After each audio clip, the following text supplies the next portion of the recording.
बिस्मिल्लाहिर्रहमानिर्रहीम। सूरह बकरा जो 33 यानी कि 33 रुकू रिकॉर्ड कयूं था। हिन खां अॻु में वारे रुकू में 32 रुकू में असां इहो पढ़ियोसीं त अलाह साईं पंहिंजो तालूत अलैहिस्सलाम खे बनी इसराईल जो बादशाह मुक़ररु कयो ऐं कमांडर इन चीफ मुक़ररु कयो। हिन मथीं स्लाइड में दरियाए उर्दुन आहे ऐं सॼे हथ ते बनी इसराईल जी कैम्प आहे ऐं बनी इसराईल हज़रत तालूत अलैहिस्सलाम जी कमांड में हिते पड़ाव कयो, पंहिंजी बेस कैम्प ठाही सॼे हथ ते। ऐं हज़रत तालूत अलैहिस्सलाम पंहिंजी क़ौम खां इहो इम्तिहान वरितो ऐं उन्हनि खे चयईं त जेको आहे न अलाह साईं तव्हां खां हिकिड़ो इम्तिहान वठे थो ऐं त जेको हिन दरिया मां बसि चुल्लू भर पाणी माना बुक जेतिरो पाणी पीअंदो त उहो असां सां गॾु हलंदो। ऐं उनजो नतीजो इहो निकितो त तक़रीबन सभिनी पाणी पीतो दरियाए उर्दुन मां ऐं चवनि था 600 ॼणा हुया जिन पाणी न पीतो, बसि थोरो डुक भरियो उन्हनि। ऐं इन जो ज़िक्र बि हिन 33 नंबर रुकू में ईंदो। ऐं उन खां पोइ जॾहिं बनी इसराईल ऐं पंहिंजो दरियाए उर्दुन यानी कि जॉर्डन रिवर खे क्रॉस कयो त उन्हनि जो मुक़ाबिलो साम्हूं उहे माना आम्हूं साम्हूं थिया जेके फ़लस्तीन जा काफ़िर हुया उन्हनि जे लश्कर जे आम्हूं साम्हूं माना थी विया।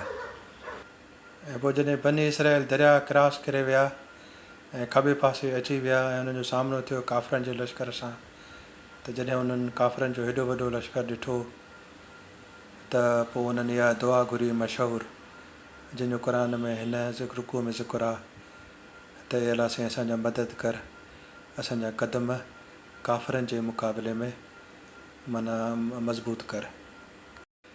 ऐं इन मौक़े ते हिकिड़ी ॿी दुआ बि हुई जेके बनी इसराईल जा जेके मुस्लमान हुया पंहिंजो उन वक़्तु उन्हनि दुआ उहा घुरी हुई त छो जो हुननि इम्तिहान बि पास कयो ऐं पंहिंजो पाणीअ जो बि डुक बसि पीतो हुयो। उहे 600 ॼणा हुया ऐं उन्हनि जो ईमान ॾाढो मज़बूत हुयो ऐं उन्हनि इहा दुआ कई, बल्कि उन्हनि चयो त माना कॾहिं कॾहिं माना घटि माण्हू बि अक्सरियत खे शिकस्त ॾेई वेंदा आहिनि। इहा मशहूरु आयत बि उनजो ज़िक्र हिन रुकू में ईंदो। इन दौरान हिकिड़ो नौजवान छोकिरो हुयो जंहिंजो नालो हुयो दाऊद।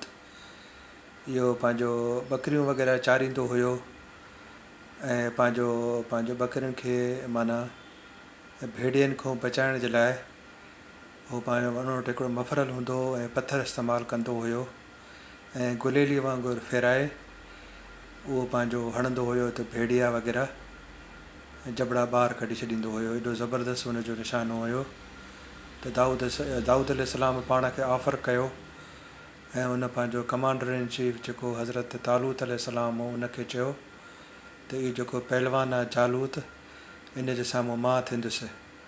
पोइ हिननि जो मुक़ाबिलो थियो पंहिंजो आम्हूं साम्हूं ऐं पंहिंजो फेराए जो पथर हयो दाऊद अलैहिस्सलाम त उहो सिधो वञी इहो जेको जालूत पहलवान हो उनजे सिधो अखि में वञी तारे में लॻो त उहो किरी पियो। त पोइ दाऊद अलैहिस्सलाम पंहिंजी तलवार सां उनजो सर क़लम करे पोइ क़तलु करे छॾियो उनखे। हज़रत दाऊद अलैहिस्सलाम जालूत पहलवान खे उते थॾे तई क़तलु करे छॾियो। त इहो ॾिसी मंज़र जेके काफ़िरनि जी फ़ौज हुई उन्हनि सरेंडर कयो, हथियार फिटी कया ऐं माना पंहिंजो बनी इसराईल खे जेके उन वक़्त जा मुस्लमान हुया अलाह साईं उन्हनि जी दुआ बि ॿुधी, क़दम बि जमाया ऐं अलाह साईं उन्हनि खे माना फ़तह नसीब कई। नंबर 2 सूरतुल बकरा आयत नंबर 250। ولما برزوا لجالوت وجنوده قالوا ربنا أفرغ علينا صبرا وثبت أقدامنا وانصرنا على القوم الكافرين۔ हिन मथे नबियुनि जी लिस्ट आहे। हिन में 15 नंबर नबी यानी कि हज़रत मूसा अलैहिस्सलाम ऐं आख़िरी 2 नबी यानी कि हज़रत ईसा अलैहिस्सलाम ऐं नबी करीम सल्लल्लाहु अलैहि वसल्लम। माना आख़िरी 2 नबी माना 24 नंबर नबी ऐं 25 नंबर नबी करीम सल्लल्लाहु अलैहि वसल्लम। इन्हनि टिनी जेके 3 नबी आहिनि अलाह साईं हिन जे मर्तबे जो ज़िक्र कयो आहे माना हिन 33 रुकू में। ऐं उनजी वजह इहा आहे त जेके मूसा अलैहिस्सलाम जी वजह सां यहूदी चवनि पिया त असांजो नबी आहे त असां ॿिए नबी खे छो मञूं। ऐं अहिड़े तरीक़े सां जेको हज़रत ईसा अलैहिस्सलाम आहे 24 नंबर नबी त ईसाई चवणु लॻा यानी कि नसारा चवणु लॻा त असांजो माना हज़रत ईसा अलैहिस्सलाम नबी आहे त असां ॿिए नबी खे छो मञूं। त जेको आहे इन जी वज़ाहत करण जे लाइ अलाह साईं माना हिन 33 रुकू में माना नबियुनि जे मर्तबे जे हिसाब सां माना इन 33 रुकू में बि ज़िक्र कयो आहे।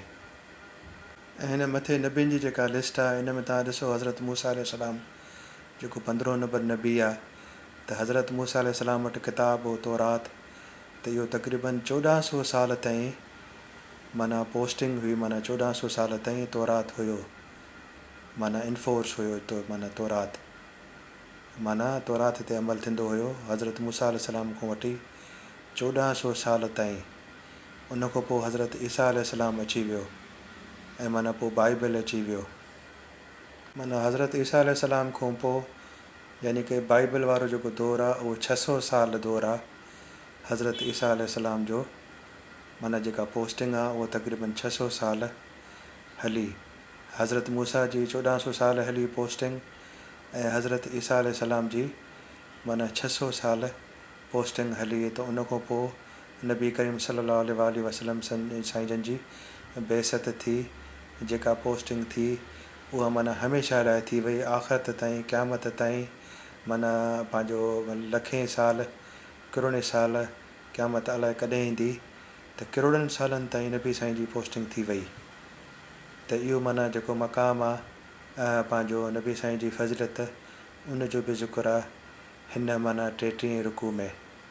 त साईं जन जी जेका बेइज़त आहे पोस्टिंग आहे उहो क़यामत ताईं साईं जन हूंदा ऐं माना कोई नबी न ईंदो। त अलाह साईं इन्हनि टिनि नबियुनि जो ज़िक्र कयो आहे ऐं माना साईं जन जी फज़िलत आहे ऐं इन रुकू में अलाह साईं ज़ाहिर कई आहे। त साईं जन जी फज़िलत इहा आहे त साईं जन वटि माना क़ुरान आहे ऐं जेको इहो किताबु आहे इहो हमेशह क़यामत ताईं रहंदो। हाणे त क़ुरान पाण मौजूज़ो आहे त तंहिंजे करे साईं जन जी फज़िलत वधीक आहे। पोस्टिंग जी जेका ड्यूरेशन आहे पंहिंजो उहो माना साईं जन जी उहा माना क़यामत ताईं माना रहंदी। इन जे करे साईं जन जो मर्तबो माना बनी इसराइल खां ऐं जेको आहे इहे पंहिंजो ईसाइनि खां जे नबियुनि खां वधीक आहे। मथे 253 आयत में इख़्तिलाफ़ जो ज़िक्र आहे त हज़रत ईसा अलैहिस्सलाम खां पोइ माना इख़्तिलाफ़ थी वियो त उन जी स्लेट विधी आहे। छो जो क़ुरान जो इहो तसवुरु आहे त ला इकराह फिद्दीन त दीन में ज़बरदस्ती न आहे माना पंहिंजो जेको हिदायत वाज़ह हूंदी आहे त पोइ ज़बरदस्ती न आहे दीन में। ऐं पोइ जेको उन्हनि इख़्तिलाफ़ कयो त माना अलाह साईं जी तरफ़ां फ्रीडम आहे अलाह साईं जी तरफ़ां माना फ्रीडम आहे इख़्तिलाफ़ हुननि मन जेको कयो। ऐं अगरि अलाह साईं चाहे हा त उहो पाण कॾहिं बि पाण में इख़्तिलाफ़ न कंदा माना हज़रत ईसा अलैहिस्सलाम खां पोइ। जीअं त अलाह साईं पाण आज़ादी ॾिनी आहे इंसान खे त जेको आहे माना जेको आहे न हिदायत इंसान खणे या गुमराही खणे ॿई ऑप्शन आहिनि फ्रीडम आहे।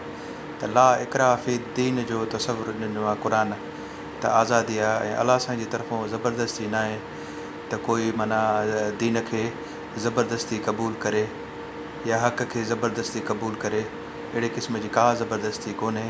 ऐं जेकॾहिं अलाह साईं चाहे हा त सभु मुस्लमान थी वञनि हा पर ईअं अलाह साईं न चाहियो जंहिंजो ज़िक्र इन 253 में आहे त हुननि पाण में इख़्तिलाफ़ कयो।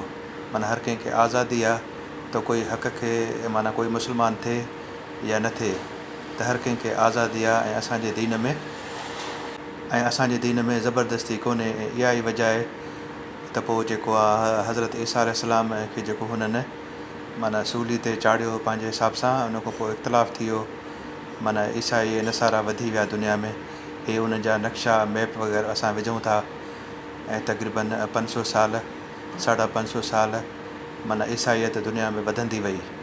उहो सभु असां नक्शा हिन में स्लाइडूं ऐं विधियूं आहिनि। पोइ जॾहिं साईं जन जी बैसत थी, नबी करीम सल्लल्लाहु अलैहि वसल्लम साईं जन अची विया, त पोइ साईं जन जेको आहे पंहिंजे आख़िरी साल में जेके इंटरनेशनल ख़त लिखिया तबलीग जा, दावत जा, त उन में जेको माना क्रिश्चन जेको बादशाह हुयो, रोमन एम्पायर, माना जेको आहे न हिकिड़ी उन वक़्तु 2 सुपर पावर हुया जॾहिं साईं जन हुया मदीने में। त उन वक़्तु दुनिया में 2 पावर हुया, हिकिड़ी माना ईरानी पर्शियन एम्पायर हुई, ॿी क्रिश्चन्स जी रोमन एम्पायर हुई। ईरान वारा त बाहि जा पंहिंजो पुजारी हुया, बाहि जी पुजारी कंदा, पर जेके रोमन हुया उहे माना क्रिश्चन्स हूंदा हुया। त पोइ साईं जन उन्हनि खे ख़त वत लिखिया ऐं दावत ॾिनी इस्लाम जी, ऐं माना ज़बरदस्ती जी माना सुनत साईं जन बि क़ाइमु न कई। न अलाह साईं जी सुनत आहे, न साईं जन जी सुनत आहे त इस्लाम खे ला इकराह फिद्दीन, त ज़बरदस्ती सां माना कंहिंखे कलमो पढ़ायो वञे इस्लाम जो, इस्लाम इन जी नफ़ी कई आहे। त पंहिंजो इन जो ई ज़िक्र इन 253 आयत में आहे त जेकॾहिं अलाह साईं चाहे हा त सभु ईमान आणनि हा, पर अलाह साईं न चाहियो। अलाह साईं सभिनी खे आज़ादी राय ॾिनी आहे त जेको हक़ खे तस्लीम करे या न करे, ऐं पंहिंजो जेको आहे हिदायत वाज़े थी वई आहे माना गुमराही खां। ऐं दीन में बि ज़बरदस्ती न आहे, ऐं पंहिंजो हे जे मथे विधो आहे स्टिकर ज़बरदस्ती, ऐं पंहिंजो दीन में बि ज़बरदस्ती न आहे। ऐं गांधी साहिब जी बि इहा ई राय आहे, उहा असां हिन में पोस्ट कयूं था। ऐं पंहिंजो मथे जेका तस्वीर आहे, इहो हरक्यूलस क्रिश्चन बादशाह हुयो, हरक्यूलस जेके साईं नबी करीम सल्लल्लाहु अलैहि वसल्लम ख़त लिखियो, इहा उन जी तस्वीर आहे। साईं जन उनखे तबलीग जी दावत कई, साईं जन उनखे तबलीग जी दावत कई, ऐं माना इहा सुनत क़ाइमु कई त इस्लाम में ज़बरदस्ती न आहे, दावत आहे। जेको माना हक़ खे तस्लीम करे या न करे। त साईं जन इन ईसाई बादशाह खे ख़त लिखियो, उहो ख़त बि असां पंहिंजो स्क्रीनशॉट पोस्ट कयो आहे। जज़ाकल्लाह।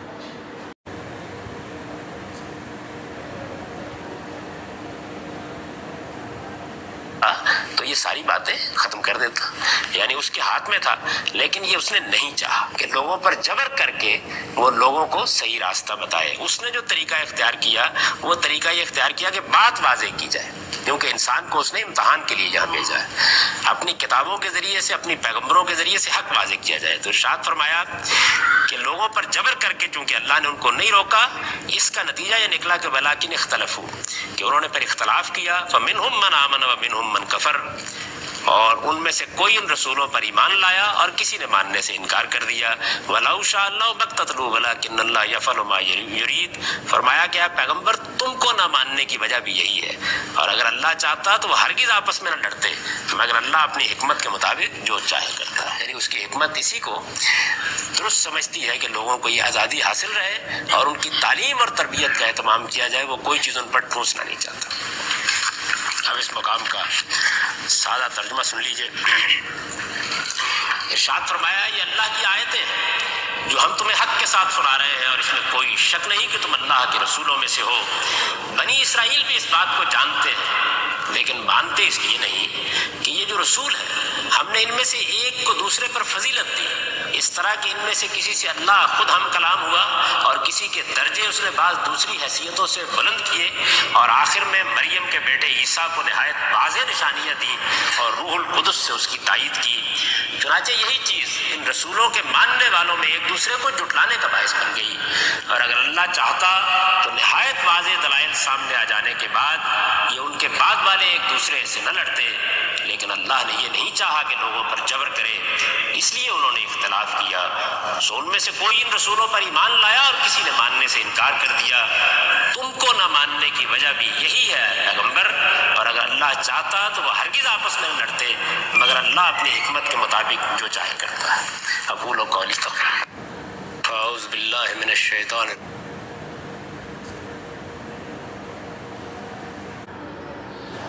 सूरह बकरा जी 253 नंबर आयत में जेको इख़्तिलाफ़ जो ज़िक्र हुयो, त हे उन में गामदी साहिब जी राय हुई।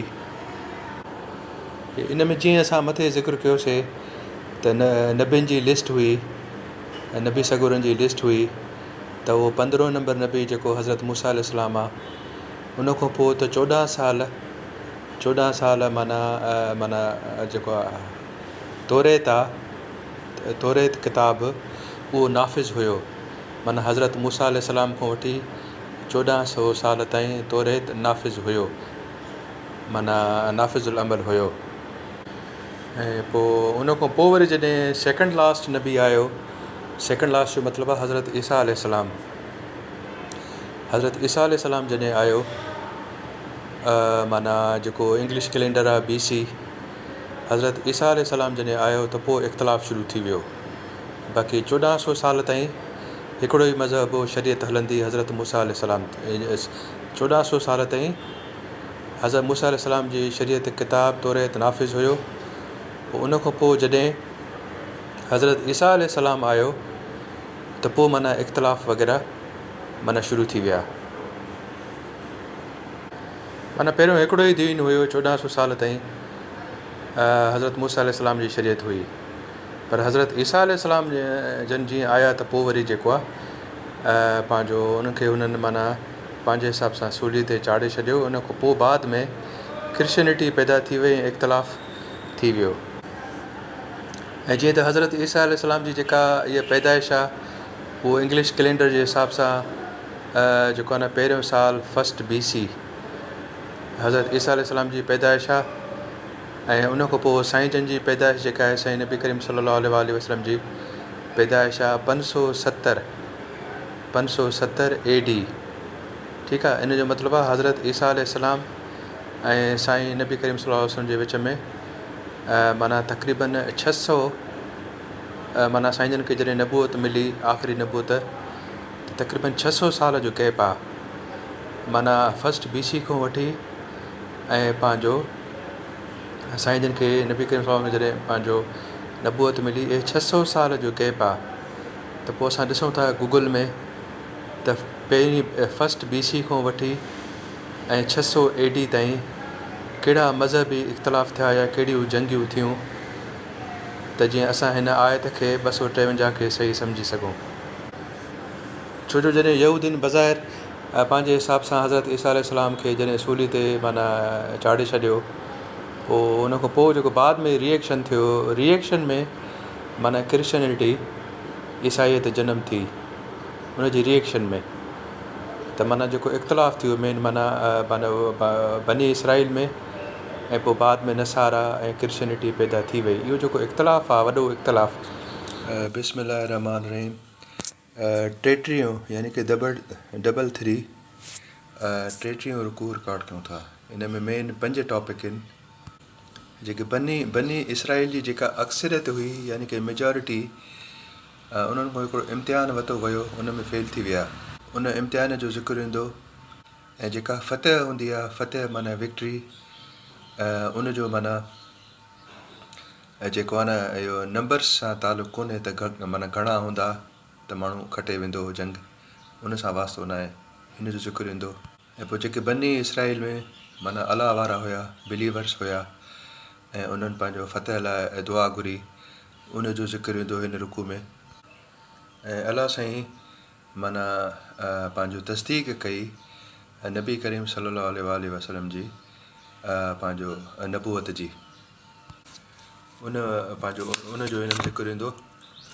ऐं जेके अलाह जा रसूल हूंदा आहिनि, उन्हनि जा मर्तबा ऐं उनजो ज़िक्र बि ईंदो हिन रुकू में 253 आयत में।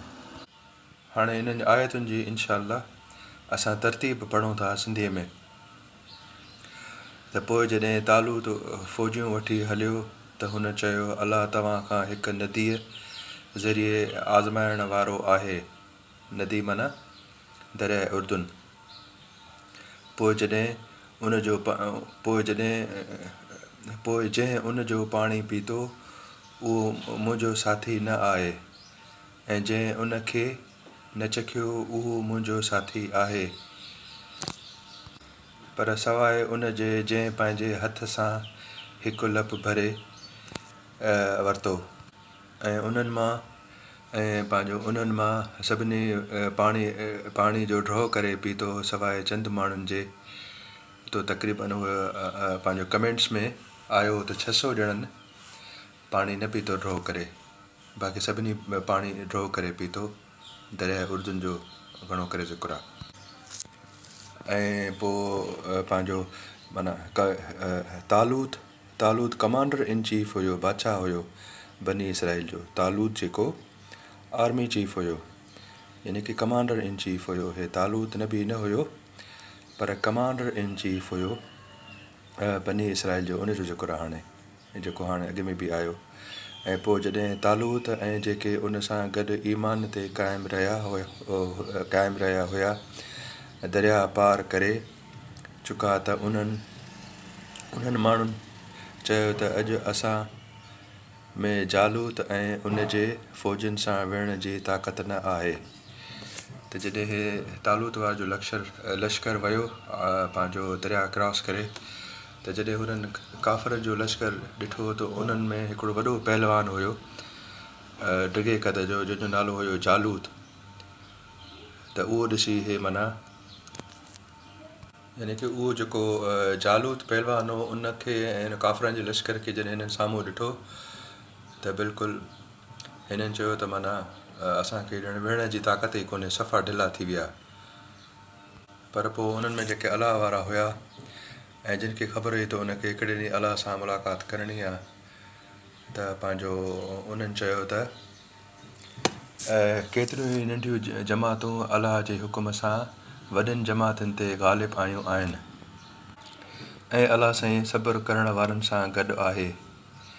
हाणे इहो जेका आहे ऐं अलाह साईं सब्र करणु, इहो जेको जंहिं चयो त केतिरियूं ई जमातूं अहिड़ियूं आहिनि, नंढियूं जमातूं जेके वॾी जमातुनि ते ग़ालिब ईंदियूं आहिनि ऐं अलाह साईं सब्र करण वारनि सां आहे। इहा जेका दुआ घुरी, या घणो करे जेके 600 ॼणा हुया जिन पाणी न पीतो ड्रॉ करे, इहो घणो करे उन्हनि इहा दुआ घुरी हुई, छो जो उन्हनि सब्र कयो हुयो। उहे सचा अलाह वारा हुया लश्कर में। ऐं पोइ जेको पहलवान जो लश्कर यानी कि जालूत जो लश्कर काफ़रनि जो जॾहिं हिननि जे साम्हूं थियो, त पोइ हिननि चयो त अलाह साईं, ए अलाह साईं, असांजे मथां माना सब्र माना उंडेल या उनजो करम कर। छो जो साम्हूं पहलवान जो लश्कर ॾिसी ऐं मुंहिंजो माण्हू माना ख़ौफ़ हरास थी वियो ऐं डिॼी सघनि पिया, पोइ हिते माना हटी सघनि पिया। त उनजे करे हुननि माना अलाह सां दुआ घुरी, अलाह वारनि, त अलाह साईं असांजा क़दम माना मज़बूत कर ॼमाए, उहा हुननि दुआ घुरी। ऐं अलाह साईं इन्हनि काफ़रनि जे मुक़ाबले में असांजी मदद कर। काफ़र माना इहे जेका पहलवान वारी फ़ौज हुई फ़लस्तीनी, उन्हनि जी ॻाल्हि आहे। ऐं पोइ उन्हनि अलाह जे हुकुम सां माना उन्हनि खे शिकस्त ॾिनी, यानी कि पहलवान वारी जेका फ़ौज हुई उन्हनि खे उन्हनि शिकस्त ॾिनी। ऐं दाऊद जेको उन वक़्तु छोकिरो हुयो, अञा नबी न हुयो, पंहिंजो दाऊद जालूत खे क़तल करे छॾियो उन जंग में। ऐं पोइ अलाह साईं बाद में माना दाऊद खे पोइ पंहिंजो बादशाही बि ॾिनी ऐं दानाई बि ॾिनी। माना अलाह साईं ॿ नौकरियूं, 2 पोस्टिंग्स, 2 एडिशनल चार्ज हज़रत दाऊद अलैहिस्सलाम खे अलाह साईं ॾिनियूं। बाद में हिकिड़ी चार्ज बादशाहत जी ऐं ॿी दानाईअ जी, 2 शयूं अलाह साईं हज़रत दाऊद अलैहिस्सलाम खे ॾिनियूं। ऐं उन खां अलावा माना टियों एडिशनल चार्ज बि हुई। ऐं जिन शयुनि जो चाहियो इल्मु बख़्शियईं, ऐं जेको एक्स्ट्रा इल्मु हुयो, उहो बि अलाह साईं हज़रत दाऊद अलैहिस्सलाम खे ॾिनो। ऐं उन खां पोइ अलाह साईं जो हिकिड़ो निज़ाम आहे, उन जे बारे में माना ज़िक्र अचे थो त पोइ जेकॾहिं अलाह साईं माना कंहिं क़ौम जे ज़रिए माना ख़तमु कंदो आहे, उनजो ज़िक्र आहे। जेकॾहिं अलाह साईं ईअं न करे त ज़मीन फ़साद सां भरिजी वञे। पर अलाह दुनिया वारनि ते वॾो फ़ज़ुलु करण वारो आहे। फ़ज़लिन अलल आलमीन, हिते आलम जो लफ़्ज़ न आहे, आलमीन माना प्लूरल में जमा में लफ़्ज़ इस्तेमालु थियल आहे।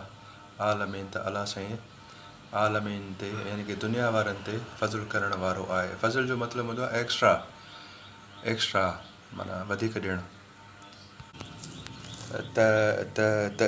त इहे आयतूं आहिनि जेके असां तव्हांखे ॿुधायूं था, माना जिन जो ज़िक्र आयो मथे, इहे अलाह साईं जो माना आयतूं आहिनि ऐं जेके असां यानी कि नबी करीम सल्लल्लाहु अलैहि वसल्लम खे माना उन वाक़ियात जो तारीख़ी वाक़ियात जेके बनी इसराइल में थिया उहो अलाह साईं नबी साईं खे माना ॿुधाए थो.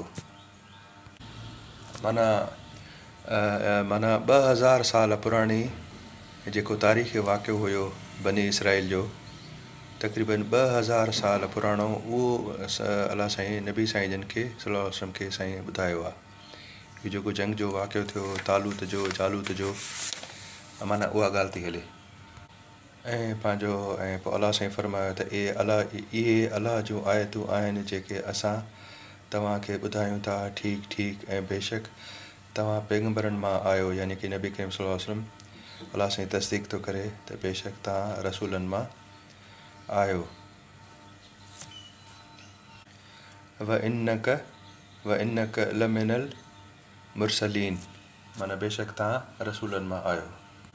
हिन खां पोइ अलाह साईं ज़िक्र कयो आहे त उन्हनि रसूलनि मां किन खे असां किन ते फज़ीलत ॾिनी, ऐं उन्हनि रसूलनि मां माना किन खे असां किन ते फज़ीलत ॾिनी, माना को रसूल कंहिं रसूल जी फज़ीलत कंहिं रसूल खां वधीक आहे. अलाह साईं उनजो ज़िक्र थो करे. ऐं उन्हनि मां किन सां अलाह साईं कलाम कयो, माना हज़रत मूसा अलैहिस्सलाम जो ज़िक्र अची वियो, जंहिंसां अलाह साईं माना पाण डायरेक्ट माना कलाम कंदो हुयो, माना उहा ॻाल्हि अची वई. ऐं किन रसूलनि जा अलाह साईं दर्जा बुलंद कया. ऐं असां ईसा पुटु मरियम खे खुलियल निशानियूं ॾिनियूं. ऐं हज़रत ईसा अलैहिस्सलाम जो बि ज़िक्र अची वियो, त उनखे अलाह साईं खुलियल निशानियूं माना मोजज़ा, ओपन मोजज़ा अलाह साईं हज़रत ईसा अलैहिस्सलाम जी फज़ीलत जे ज़ुमरे में ॿुधाया आहिनि. त उनखे अलाह साईं हज़रत ईसा पुटु मरियम खे असां खुलियल निशानियूं ॾिनियूं, ऐं असां उनजी मदद रूहुल कुदुस सां कई. ऐं माना हज़रत ईसा अलैहिस्सलाम जी जेका मदद हुई, अलाह साईं जेको फ़रिश्तो हुयो पंहिंजो हज़रत जिब्राइल अलैहिस्सलाम रूहुल कुदुस, उनजे ज़रिए अलाह साईं माना मदद कंदो हुयो हज़रत ईसा अलैहिस्सलाम जी. उनजो ज़िक्र आहे. ऐं अलाह जेकॾहिं चाहे हा त उन खां पोइ अचण वारा वाज़ह हुकुम अचण खां पोइ न विढ़नि हा, पर उन्हनि इख़्तिलाफ़ कयो. पोइ उन्हनि मां किन ईमान आंदो ऐं किन इनकार कयो. ऐं जेकॾहिं अलाह चाहे हा त उहे न विढ़नि हा, पर अलाह करे थो जेको हू चाहे थो. जो आहे इहा अंग्रेज़ी कोटेशन आहे. ऐं पंहिंजो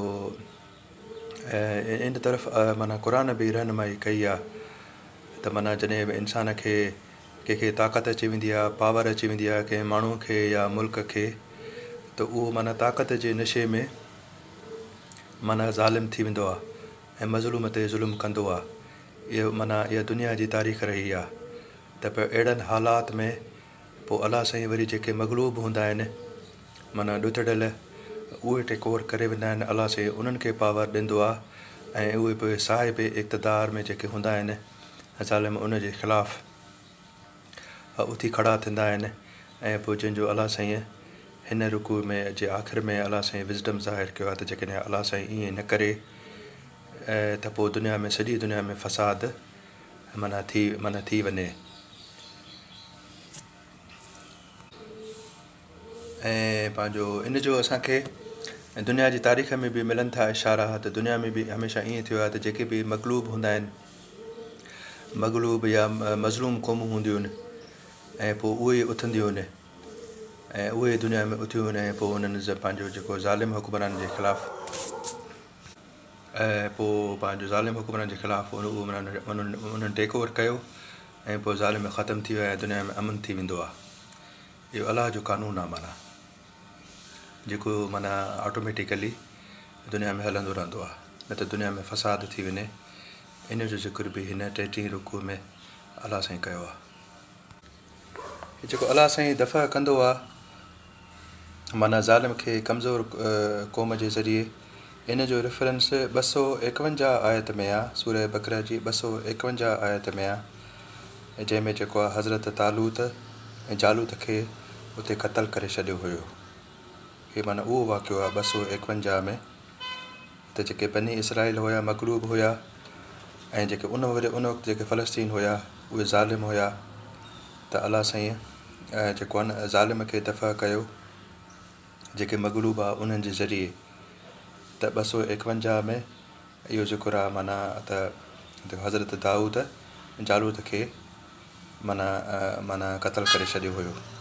ऐं अहिड़ी तरीक़े सां अलाह साईं दफ़ा करे छॾियो जेके ज़ालिम हुया, ऐं उते जेके माना उन वक़्तु ज़ालिम हुया, यानी कि माना फ़लस्तीन जा काफ़र उन वक़्तु अलाह साईं उन्हनि खे दफ़ा करे छॾियो। ऐं जेकॾहिं अलाह साईं ईअं न करे त दुनिया में फ़साद माना थी वञे। ऐं माना इन्हनि ते माना दुनिया में मुफ़सिरीन बि माना काफ़ी किताब लिखिया आहिनि, rise and fall of great powers, खोड़ दुनिया में rise and power of great nations, दुनिया में वॾियूं वॾियूं सल्तनतूं उभरियूं ऐं किरियूं। इन ते खोड़ किताब माण्हुनि लिखिया आहिनि दुनिया जी तारीख़ में। त जॾहिं ज़ालिम जो राइज़ ज़ुल्म थी वेंदो आहे दुनिया में, त पोइ मज़लूम उथी उनखे टेक ओवर करे वेंदा आहिनि। ऐं ख़ासि करे इन जो जेको आहे तक़रीबन फ्रेंच रिवोल्यूशन जेको थियो, उन खां पोइ दुनिया में बादशाही ख़तमु थी वई, ऐं पोइ माना दुनिया में काफ़ी जेको आहे जहिड़ा थिया, ऐं जेके बि ताक़त वारा हुआ उन्हनि खे मग़लूबनि ख़तमु करे छॾियो। ऐं इहो क़यामत ताईं सिलसिलो माना हलंदो रहंदो। जेको बि माना ज़ालिम हूंदो मुल्क, त उहो माना फ़ना थी वेंदो हिकिड़े ॾींहुं। माना अलाह साईं जो ऑटोमेटिक सिस्टम आहे, जंहिंजो 251 में माना ज़िक्र थियो आहे त माना अलाह साईं जो ऑटोमेटिक सिस्टम आहे त पोइ हिकिड़ी मग़लूब क़ौम अलाह साईं पैदा कंदो आहे, जेका ज़ालिम क़ौम खे फ़ना करे छॾींदी। त अहिड़े तरीक़े सां जेके दुनिया में ज़ालिम पावर्स आहिनि उहे ऑटोमेटिकली ख़तमु थींदा रहंदा, ऐं बैलेंस ऑफ पावर थींदो रहंदो, न त दुनिया में फ़साद थी वेंदो। ऐं इहा बि हिकिड़ी वॾी दलील आहे जेके अहले इल्म आहिनि उन्हनि जी अटेंशन ड्रॉ करण लाइ, त हिन दुनिया में जेको आख़िरी कोड़ो आहे, कोड़ो जेका आख़िरी रिट आहे, ऐं माना आख़िरी जेको कोड़ो आहे उहो अलाह साईं जो आहे। उहो अलाह साईं ज़ालिम खे जॾहिं हणंदो आहे त केॾो बि ताक़तवर मुल्क छो न हुजे, त उहो क्रैश थी वेंदो आहे। ऐं इहा बि हिकिड़ी दलील आहे त ज़मीन आसमान जो कंट्रोल बि यानी कि अलाह जी कुदरत में आहे, न त दुनिया में फ़साद थी वञे। हिन में जेका 251 वारी आयत आहे, जंहिंमें तालूत जालूत खे क़तल कयो, त उन में अलाह साईं जी सुनत इहा आहे त माना अलाह साईं मग़लूब खे माना फ़तह ॾींदो आहे, ऐं मग़लूब जे थ्रू माना ज़ालिम खे क्रैश कंदो आहे। ऐं अहिड़े तरीक़े सां अलाह साईं दुनिया में बैलेंस ऑफ पावर क्रिएट कंदो आहे, न त दुनिया में फ़साद थी वञे। ऐं उन खां पोइ जेका आख़िरी आयत हुई हिन रुकू जी 253 आयत, त उन में माना इन तरफ़ इशारो आहे त 3 जेके मज़हब थिया पैदा, माना इहे पंहिंजो यहूदियत ऐं पंहिंजो ईसाईयत ऐं माना इस्लाम। त इस्लाम जो इहो आहे अथॉरिटी, माना दलील त माना इस्लाम में ज़बरदस्ती न आहे, ऐं माना दावत आहे, ऐं जेको हक़ खे एक्सेप्ट करे, ऐं ज़बरदस्ती सां इस्लाम तव्हां नथा नाफ़िज़ करे सघो। ऐं इहा ई वजह आहे जो साईं जन सॼी दुनिया में पंहिंजे दावती ख़त लिखिया, ऐं पंहिंजो क्रिश्चन जेको रोमन बादशाह हुयो पंहिंजो हरक्यूलस, उनखे बि साईं ख़त लिखियो दावत जो त इस्लाम क़बूल करे।